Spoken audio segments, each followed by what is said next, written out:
Hello, my name is Joe Cartwright and welcome to my studio. Today we're going to be painting a simple sunset scene. The key takeaway from this painting will be how to retain the brightness of the golden light just as the light disappears for the night. I'll begin with a very simple drawing.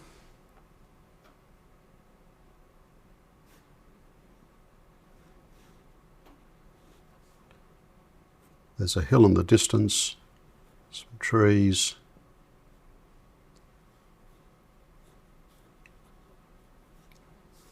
and you can't see very much of the ground, but I'm going to put one in anyway. This photo was taken with very little light, and that's it. Very simple drawing. Okay, let's begin by wetting the back of my paper.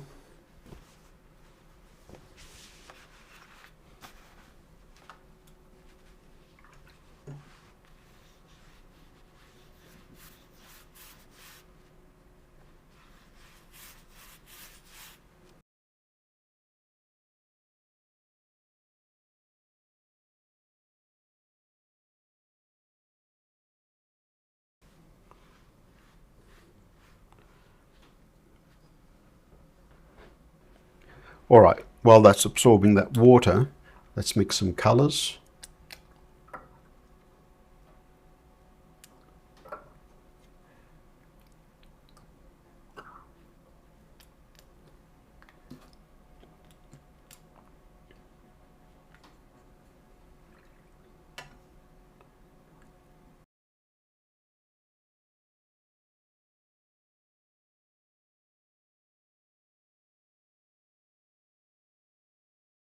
There's a deep warm violet for the darkest part of the sky. For that I'll use French ultramarine and some permanent rose.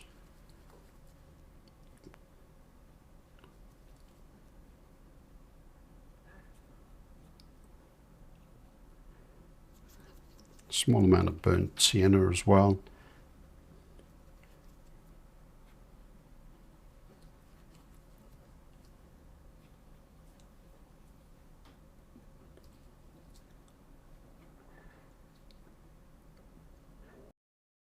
I'm going to add some Scarlet Lake to it, and that's the violet we were after.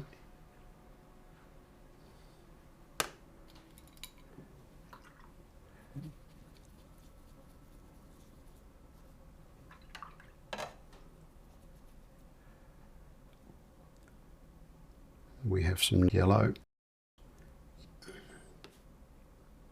That'll do for that. The yellow moves into an orange colour, so I'll mix some orange.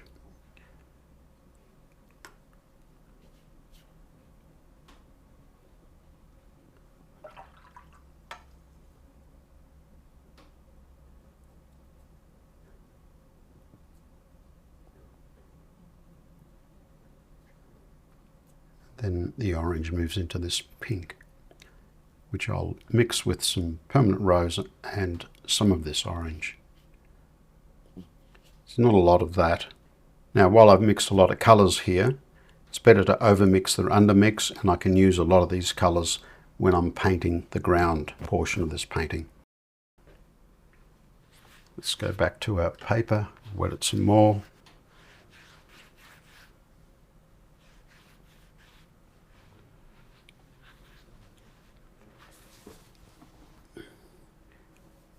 And I'll wet the board as well.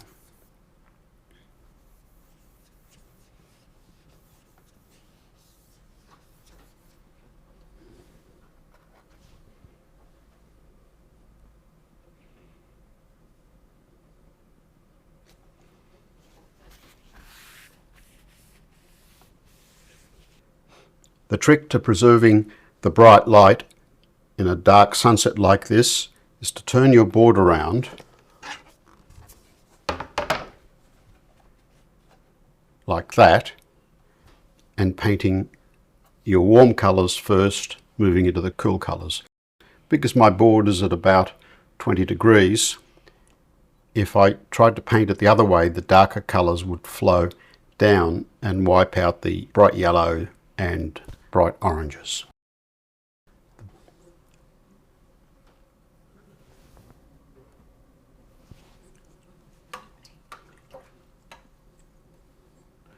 So I'm going to start with the yellow.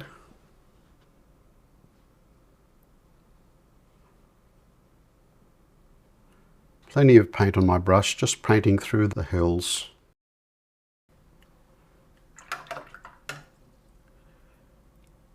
I'm going to make that a bit stronger in tone.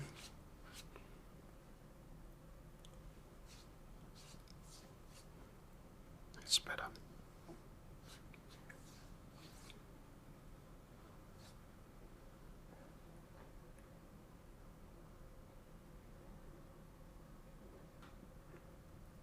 Then I'll go into the orange.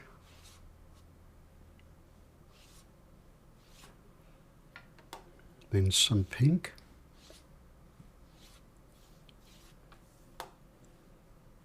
It's important that your mixture is wet enough that all the colours bleed into one another. Then I'll go into this darker mix. Notice I'm painting into the layer above first.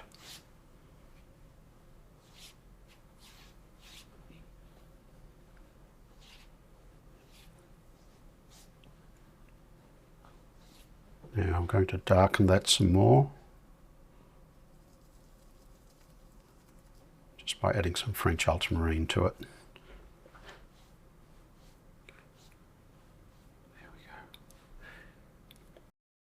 If you don't have a lot of paint in your brush and you don't paint quickly, you're going to get a very streaky transition, so keep that in mind.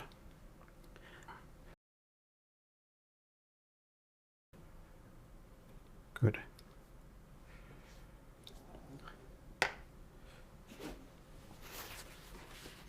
Just clean up some of this excess paint around the edges.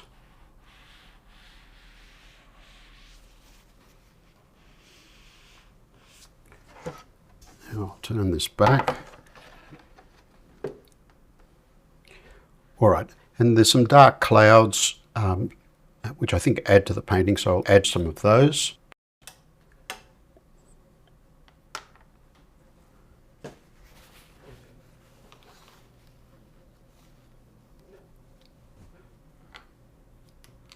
Pick up some of this dark colour here, throw in some more French ultramarine, a little bit of permanent rose, some Scarlet Lake,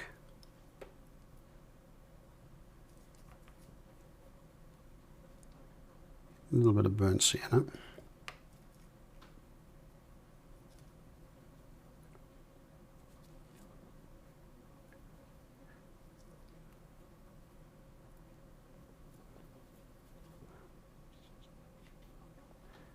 This is quite a thick mixture. See how it's barely flowing?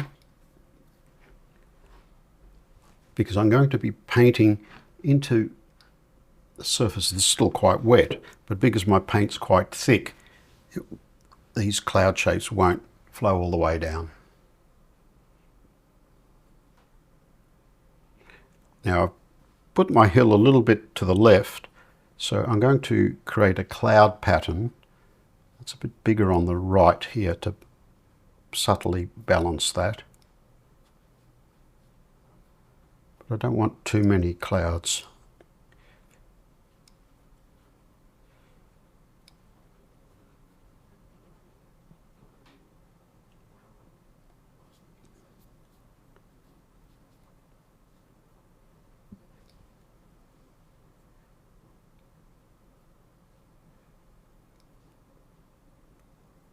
Just some smaller clouds in the distance.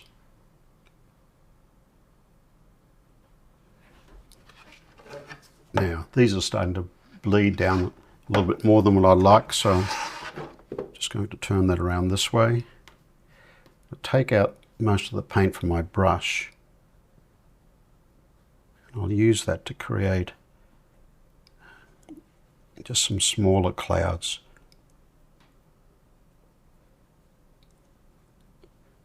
And because there's not a lot of paint in my brush, I want those clouds to be a little bit lighter as well.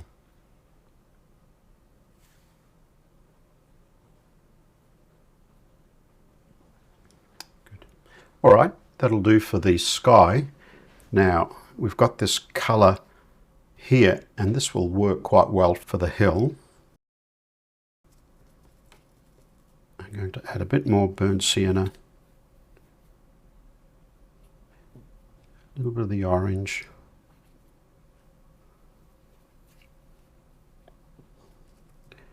and more French ultramarine.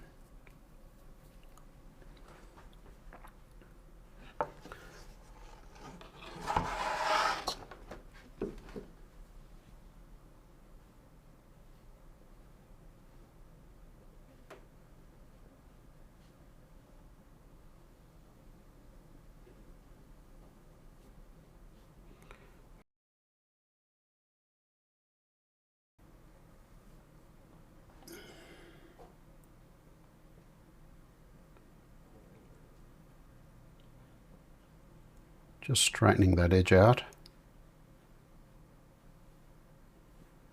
There we go. Okay. And because this area is damp and this is quite thick paint, it's automatically creating this effect of distant trees on top of the hill. Now for the ground, I'm going to make it a little bit lighter, and for that I'll just get some of this orange.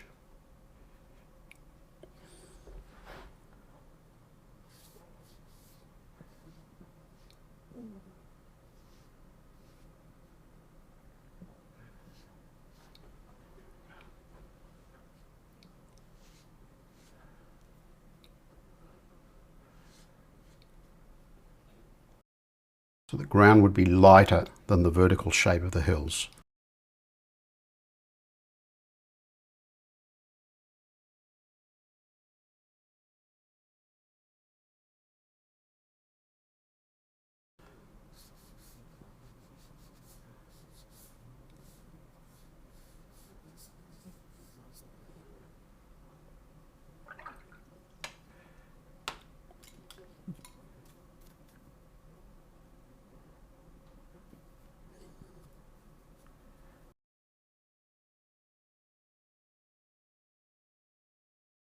We'll make the foreground a little bit more interesting with some splatter. Just lightly tap my finger.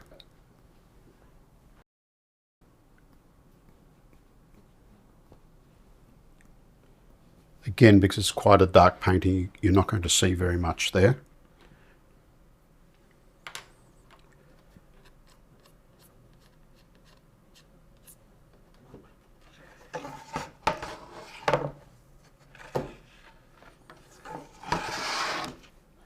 By turning this around like this, I can keep these shapes moving in this direction rather than flowing down the paper.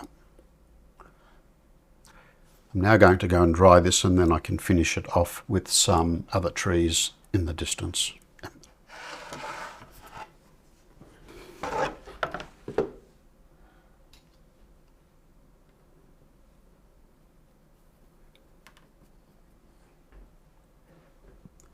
I'm now going to put in a few trees that are closer to us than these distant ones on these hills.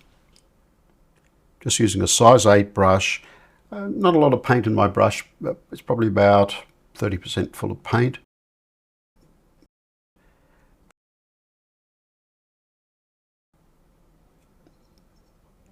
Barely touching the surface of the paper to help create the texture of foliage on a tree.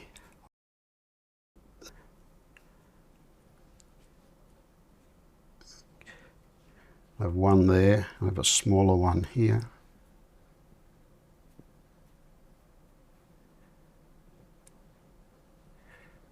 I'll make this one a bit bigger. And then another small one.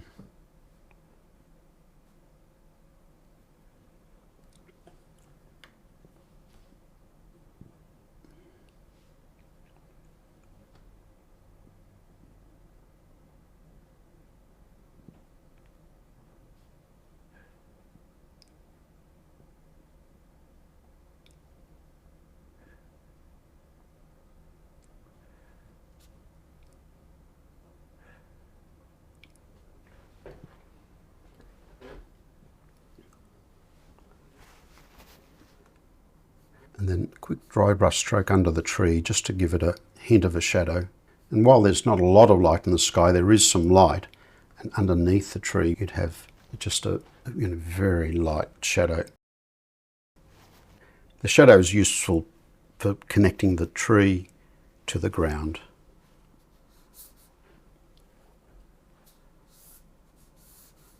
Some quick dry brush strokes to add some texture in the foreground.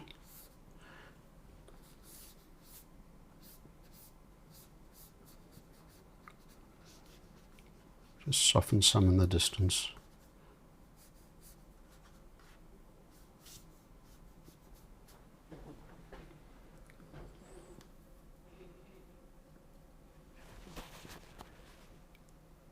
Put in a few birds in the sky as well.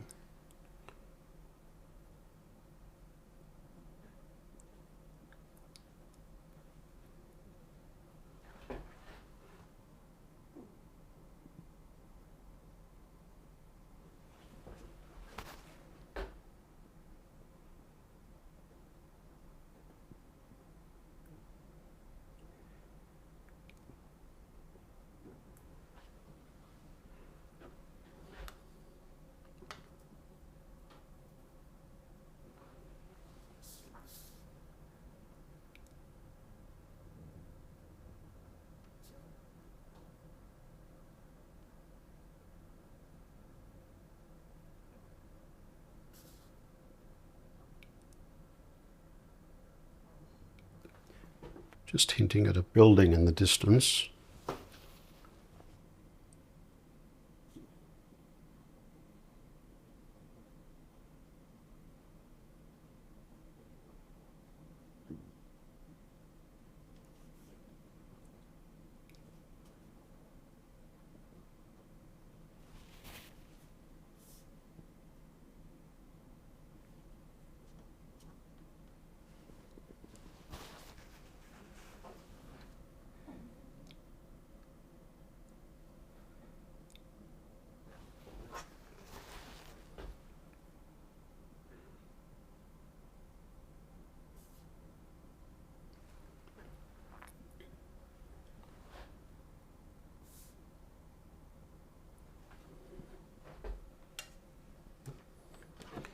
Let's turn this around.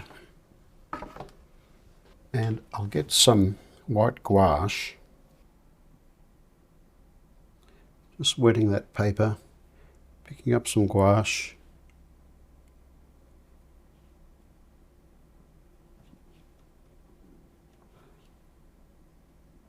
And we'll add some chimney smoke with that.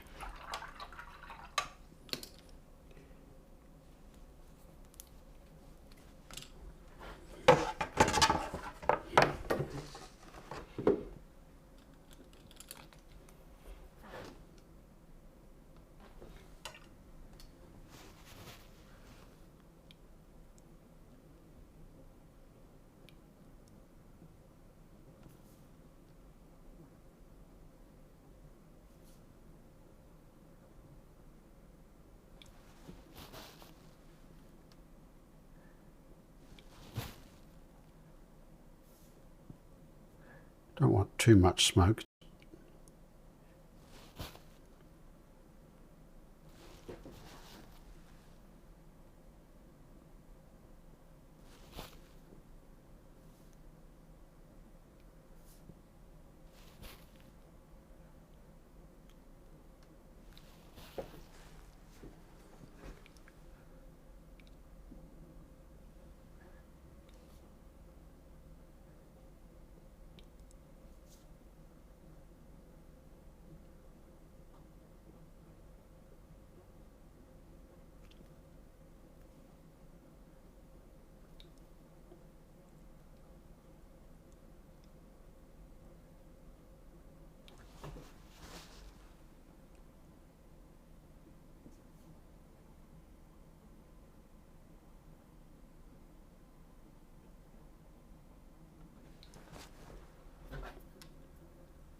Throw in a few power poles.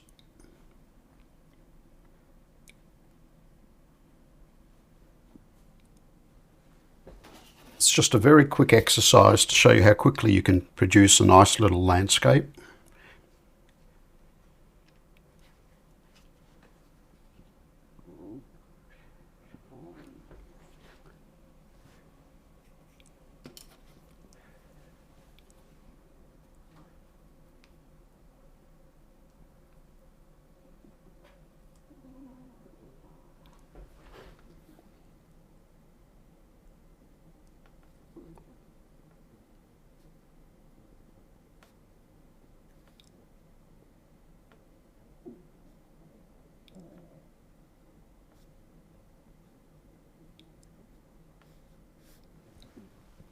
I hope you've enjoyed this painting, and if you have, please give it a like, and if you haven't yet subscribed to the channel, please do so.